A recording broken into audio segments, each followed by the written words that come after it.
What is going on, everybody, and happy Blitzmas, because that's exactly what the next 2 weeks are going to be with the Mojo's Winter Special, or aka Screen Champions Milestone going on. I'm sure you guys are aware there is a holiday milestone that just went live, which rewards us for some of your daily objectives and a ton of blitzing. No real surprise there, as this is their preferred method of farming for these kind of events. So we're going to go over the milestone and the orbs in a bit in the first half of the video, and in the second half we're going to be going over my trusty Excel spreadsheets where I've mathed out how much blitzing you guys are going to need to do with a few different scenarios and breaking everything down. So without further ado, let's get this show started.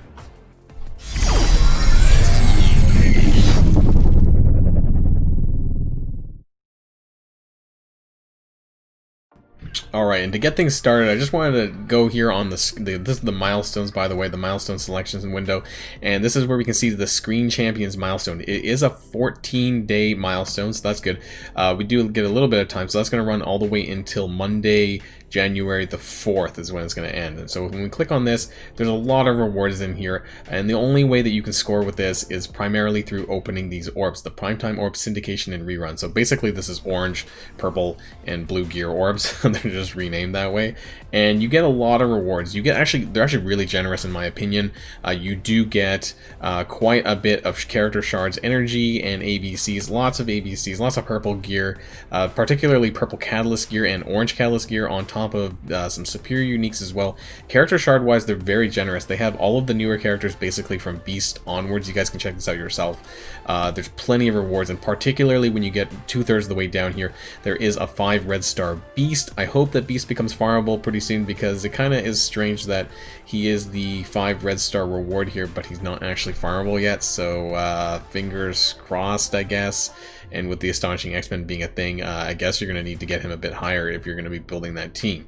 But if you get towards the end here, you get a lot of T14 mini uniques if you still need them, lots of superior basic catalysts, but particularly when we get to milestone 42, this is most of the way down at this point. You do get G15 mini uniques, 8 of them each, and a ton more orange superior catalysts as well. So, not to mention a full Elite 4 and Elite 5 orb. So there's lots of rewards here in this milestone if you can get through it all. And just to be sure, before we get to the math part, I do want to go into the orbs and kind of show you guys what is contained in some of these orbs here. So when we scroll down here, we do get to the Primetime Orb Syndication and Rerun Orb. Now, what everyone is probably curious about is, obviously you can see G15 mini uniques on the Primetime Orb. So let's click on the info button here, and particularly I believe it's here in the center pillar, so you have a 5% chance to get one T15 mini unique. I mean, it's not a lot, and it is kind of rare, but the fact that it's in there, you do get 2 T4, that's not really good, but here,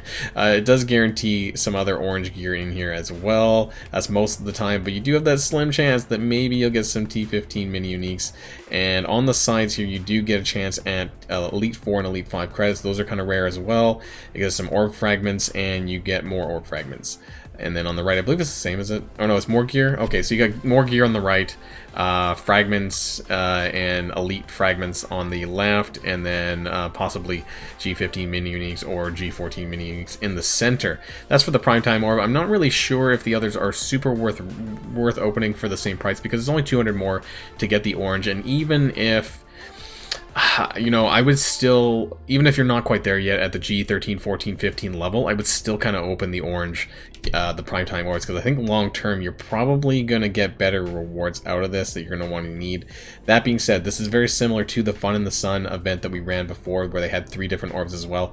I suppose, just like that one, you do have more chances of getting these other pillar drops, you know, these Elite 4 and Elite 5 fragments, and these orbs as well. So I believe it might be the same for the blue. So yeah, so you don't actually get okay, so you don't get Elite 4 and 5 fragments anymore from the blue gear orb, but you do get it from the purple. So I guess it's up to you if you want to open up more of these purple gear orbs in the chance of getting Elite 4 and Elite 5 fragment drops. It's not as much, and actually I think it might have, was it reduced? I think it was reduced. Oh no, it's the same. Okay, so the 250 Elite 4s, 125 Elite 5s, that's the same both in the orange and the purple, although it doesn't exist in the blue. So previously, before, you know, you could actually just spam these blue gear orbs for orb fragments, because they actually contain here the same amount, I believe, of these orb fragments. So it really depends on what you're looking after.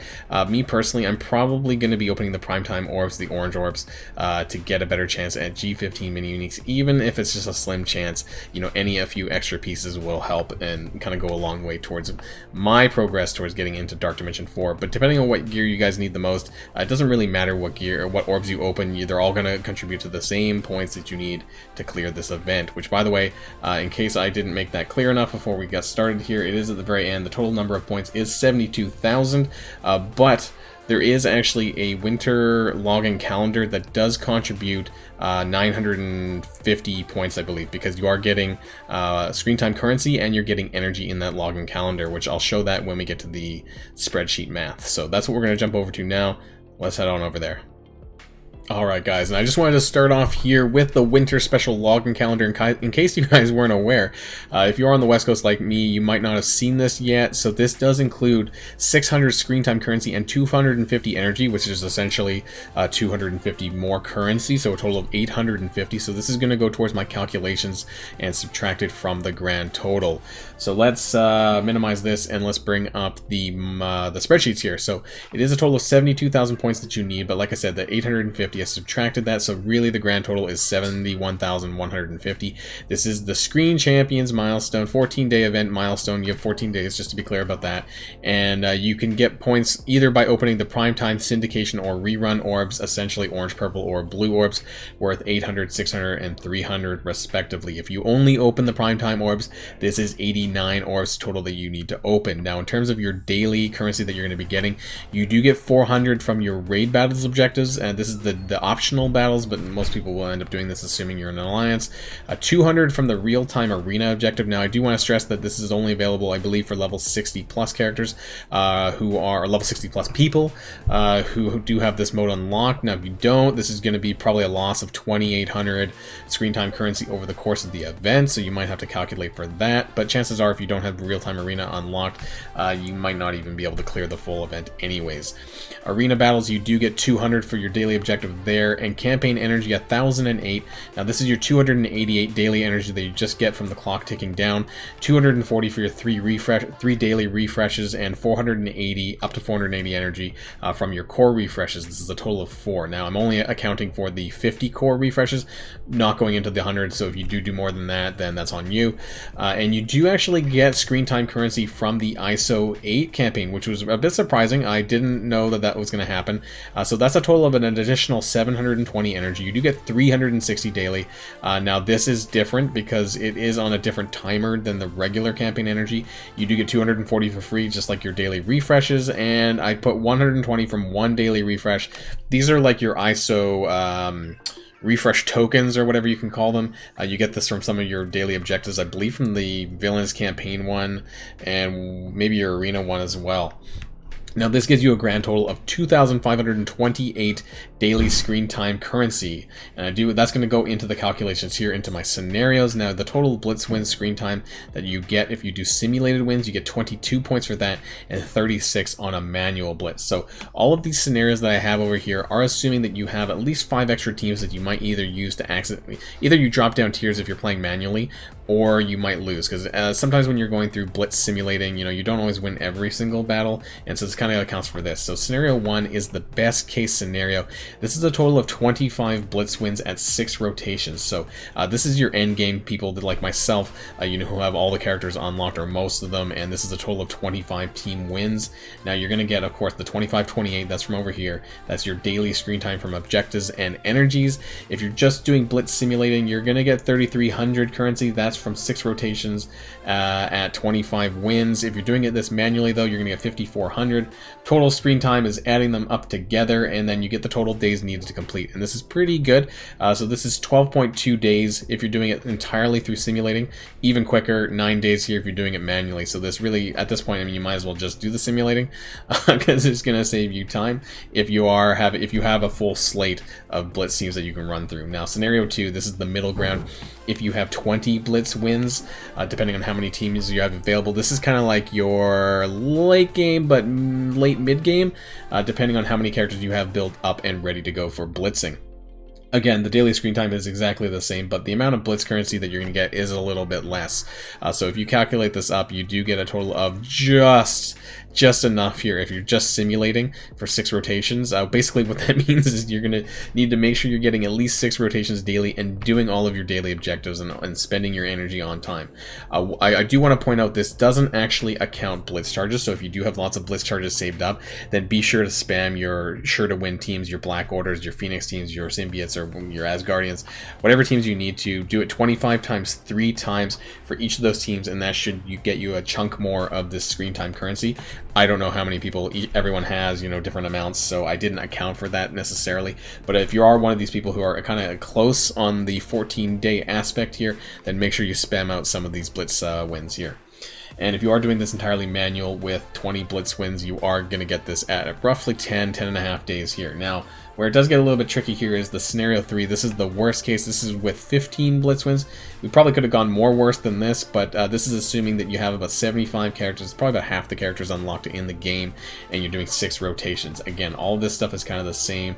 The blitz currency changes a little bit in terms of total days needed to complete. As you can see here, it's highlighted in red that you're going to need basically 16 days if you're only simulating. Now, if you do want to make sure that you clear the milestone, then you're going to need to get on the manual blitzing or do some combination of both, because even with manual blitzing here, with 15 blitz win rotations, you're going to get 12 days here on the manual. So you might need to pump it up to 8 rotations, which is a lot of time, frankly, for manual blitz winning or just spamming out extra blitz charges. But it is a it's a fairly friendly milestone. Not everyone should expect to complete this, especially if you don't have the characters available to do so. And unfortunately, it does involve a lot of blitzing, as you can see here. So we're going to be doing this a lot over the next 2 weeks. So happy Blitzmas, like I said, and happy Blitz New Year, or what. This is going to be running over multiple holiday events here. But there are a lot of good rewards in here, so I would definitely recommend doing this. Try to take advantage of those blitz charges if you can, and that'll give you a little extra push in order to clear the milestones. So I hope that this math helped you guys to kind of consider how much blitzing you need to do in order to clear this. And this is the end of the video, guys. So if this helped you guys, please smash that like button down below and consider subscribing to my channel if you haven't already. And of course, until next time, guys, stay safe. I'll see y'all later. Well, I'm signing out.